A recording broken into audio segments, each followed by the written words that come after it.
Why should I forgive you? For what? For why? You must think I'm boo-boo the fool. You played me, you hurt me, you stole from me. We're sorry, the number you have dialed is not in service at this time. All right, and scene. Curtains closed.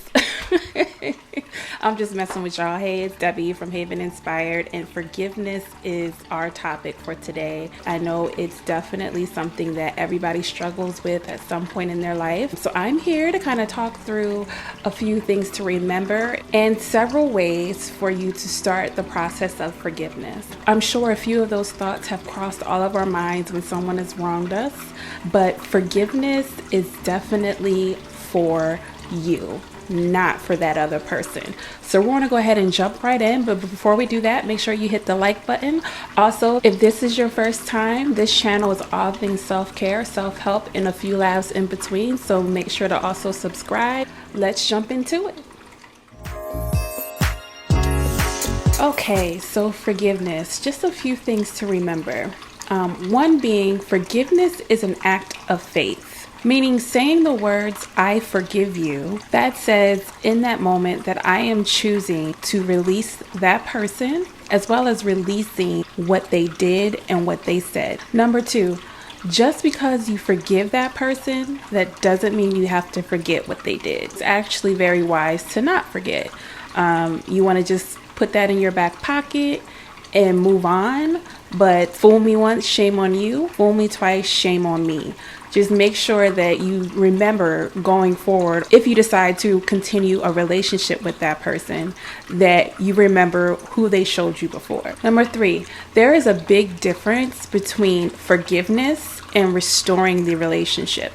Just because you forgive someone doesn't necessarily mean you have to reconcile. Doesn't necessarily mean reconciliation. Nor does it mean that you actually condone what they did to you. Now, of course, this is within reason. Don't be petty, okay? Like, oh, you stole some of my tropical fruit bubblicious. We ain't friends no more. No, calm down.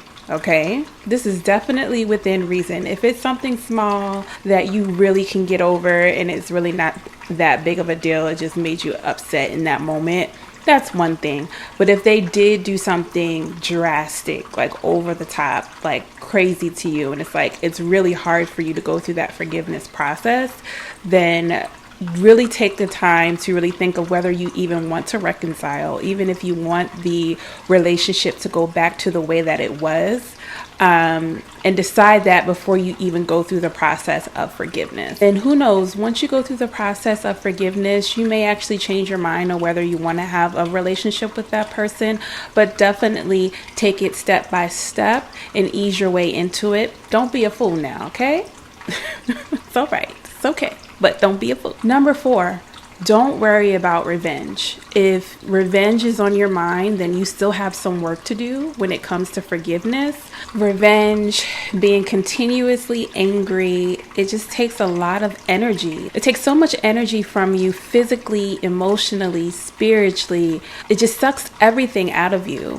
And the last thing you want to do is to focus on that revenge. So I know it's hard, you want to go tit for tat. That's a common reaction when you're wronged by someone, but don't go down that road. Now, have I gone down that road before? Yes. Was it right? No. Did it feel good? Yes. Yes, it did in that moment. Yes, it did in that moment. But it's definitely not right. And it's definitely going to make you feel guilty and worse down the line. So don't do it, guys. Okay? But I feel you. Okay? Don't do it. Don't do it. Don't do it. Plus, the best revenge, I say, is to just continue to be unbothered. Don't rely on getting closure or an apology as a reason to forgive. Understand that you may never receive that apology. You may never receive any type of explanation as to why they did what they did, whether it be because they refused to, or they're deceased, or you just don't know where they are, they kind of disappeared. Your forgiveness shouldn't depend on that, because ultimately the forgiveness is for you, again, not for that other person. Now, I'm telling you all of this to remember, and believe me, I'm preaching to myself, okay? It's not easy. It's definitely something that I am working through the process of healing from past issues and situations that has happened in my life. But these are all valid points, all valid things to remember when it comes to going through the process of forgiveness. Okay, so how do we begin the process of forgiveness? Definitely great question. I'm going to walk you through 4 steps that you can take to start that process of forgiveness. Number 1, just like love, forgiveness is a choice. You must make a conscious effort. And the only way that you can do that is to look inward. Look inward for the strength, the courage, and the patience that it's going to take for you to start the process of forgiveness. You do that by getting it all out on the table, and do that privately first. If you gotta cry, if you gotta scream, if you gotta yell it out, do that. Getting it out of you is the best place to start. It also can come with prayer, meditation, therapy, life coaching, journaling, whatever outlet that you have that helps you get your emotions out. Do that. It also is a time to show empathy to yourself, but also, if you can, muster up some empathy for that other person. There may be a reason why they did what they did. They may have their own things that they're going through. They may have reasons that you don't know about as to why they took the actions that they took. Not justifying, what they did, but see if there's any empathy of any sort that you can show to that other person privately. You don't have to necessarily reach out to them or anything along those lines, but just take the time to process the situation, your emotions, your feelings, and just acknowledge what happened, how it affected you, and where you would like to go from there. Because if you forgive without processing your emotions, it's definitely going to come back up, and it's going to come back up in the wrong way. So make sure to take that time to go ahead and process everything and do what you need to do, so that way you can come out in the end and really decide on what your next step should be with that person. Take that time to really make an effort to start that process of forgiveness. Think about what the resentment and the unforgiveness is doing to your mental health and to your life. Is it consuming you? Are you able to function on a day-to-day basis? If that person is brought up in a conversation, or if they come around or anything, is just your whole day just completely shot, messed up? Does it have you stagnant? Really ask yourself those questions, because if it does, that person and that situation has control over your life. And you don't want that. You want to have the control of your life. Now, ultimately, God has control of everything. In this instance, anytime that someone brings up that person, anytime that that person comes around, if just the thought of that person consumes you to the point where you can't function, that's an issue, and it's a form of control. So you don't want that person and that situation to have, or situations, to have control over your life. So take that into consideration when you're trying to go into this process of forgiveness. Again, it starts with you. You're the most important at this point. So if it's consuming you like that, you definitely want to start the process and really, really think about how it's affecting your day-to-day life. Number 3, reflect on how you played a part and or what you learned about yourself in the process. When evaluating the situation, you may not find that you played a part in any way, but you also can take the time to really evaluate what you learned about yourself in that situation and what mistakes you may have made in that situation, whether it be just a mistake of trusting someone that has shown you in the past that they are who they are. Also, take a look at your thought patterns and whether your unforgiveness stems from your perception of what happened or in fact of what happened.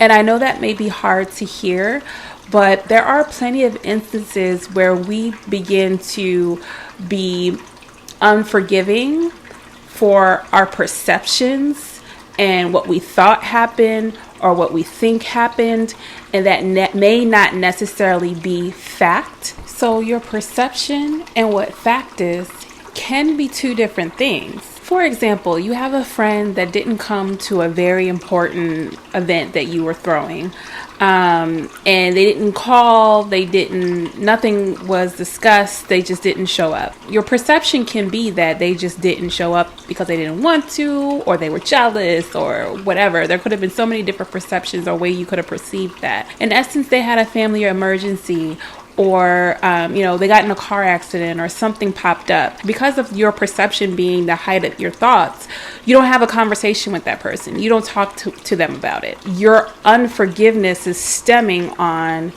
what your perception was and not necessarily what was fact.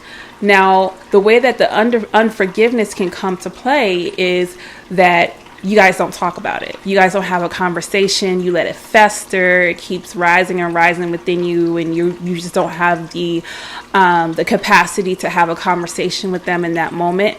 And you let it sit, and you let it sit, and you let it sit, and then it comes into resentment and unforgiveness, and then you have this big snowball effect of a situation that you perceive to be an issue when it really wasn't. It really, at that point, is just a misunderstanding. Number 4, forgiveness takes time. This is a gradual process, and it has a lot of stages within it. But ultimately, the end result is for you to release the issue, release that person. So in that, take that time to definitely focus on releasing the situation. Look for having emotional freedom, because when you're in unforgiveness and resentment and bitterness, you're just in an emotional prison. You're just emotionally locked up. There isn't a way for you to get out until you actually release what's happened, release that person. Now, notice that all 4 of these steps has nothing to do with the other person. This all has to do with you. Forgiveness starts with you. So now, before we check out, I do have a few affirmations for you for forgiveness, so take this along with you. My happiness is more important than being hurt and holding a grudge. I cannot change another person. I let others be who they are, and I simply love who I am. I forgive those who have wronged me in order to live a life full of peace, love, and joy. All right, y'all, that's it. All about forgiveness. I hope this was helpful. If you haven't already, make sure to subscribe and hit the notifications button for more video updates. Until next time, bye-bye.